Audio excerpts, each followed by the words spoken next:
प्रत्येक भाजीचा, पुलावाचा, सुक्या भाजीचा आस्वाद रेस्टॉरंट सारखा पाहिजे असेल तर घरच्या घरीच बनवा किचन किंग मसाला। अशा प्रकारचा मसाला कसा बनवायचा ते आज आपण बघूया। भाज्या या लाल तिखटामध्ये आपण बनवतो, परंतु काही भाज्यांचा म्हणजेच भाज्यांचा, पुलावचा किंवा नॉनव्हेज सारख्या ज्या काही भाज्या असतात तर त्यांचा स्वाद वाढवण्यासाठी जो मुख्य मसाला भाजला जातो तो मुख्य मसाले हे मंद आचेवर भाजले जातात आणि त्यापासून जो मसाला बनतो तोच म्हणजे किचन किंग मसाला। आज आपण बनवणार आहोत किचन किंग मसाला। केटी कुकिंग चॅनल मध्ये मी आपल्या सर्वांचे मनापासून स्वागत करते। आज आपण बनवणार आहोत किचन किंग मसाला। या 4 चमचे धने, धने मंद आचेवर व्यवस्थित भाजून घ्यायचे। आपण हे सर्व साहित्यच व्यवस्थित मंद आचेवर भाजून घेणार आहोत।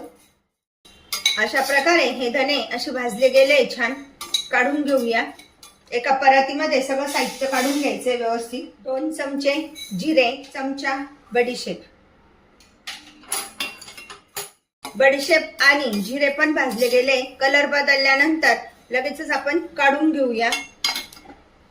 टाकून घेऊया मोहरीची डाळ, एकदम थोडीशी हलकीशी भाजायची, त्यातला ओलसरपणा कमी करण्यासाठी। जास्त जर भाजली तर मग मसाला कडसर लागतो। मध्येच आपण मेथी दाणे पण टाकून घेणार आहोत। काढून घेऊया।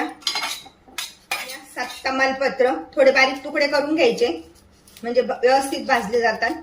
अशा पद्धतीने पानांचा तुकडा करून घ्यायचा आहे। सर्व साहित्य मंद आचेवर भाजायचंय। सुक्या भाज्यांमध्ये सुद्धा हा किचन किंग मसाला खूप छान लागतो। बघूया तमालपत्र भाजले गेलंय की नाही ते। कशा पद्धतीने ओळखायचं तर याचा असा तुकडा झाला पाहिजे म्हणजे हे तमालपत्र छान भाजलं गेलंय। काढून घेऊया। या सुक्या मिरच्या 10 ते 12 मिरच्या घेतलेल्या आहे। 3 मिनिटं छान अशा या मिरच्या भाजून घेतलेल्या आहे। व्यवस्थित मिरच्या भाजून घ्यायच्या। काढून घेऊया। 10 लवंगा, 20 मिरे आणि 2 दालचिनीचे तुकडे, ही जावित्री काढून घेऊया।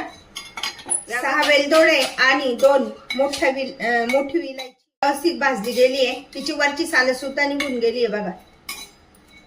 थोडेसे हे करून आपण ती सालं काढून घ्यायची आहे बाजूला। आता काढून घेऊया। गॅस बंद करूया। साहित्य व्यवस्थित भाजून झालेले तर आता मिक्सरला बारीक करून घेऊया। अशा प्रकारचा किचन किंग मसाला घरच्या घरीच बनवा आणि मला मात्र कळवा कसा झालाय तो। लाईक आणि सबस्क्राईब करायला विसरू नका। पुन्हा आपण भेटूया नवीन रेसिपीसह। थँक्यू।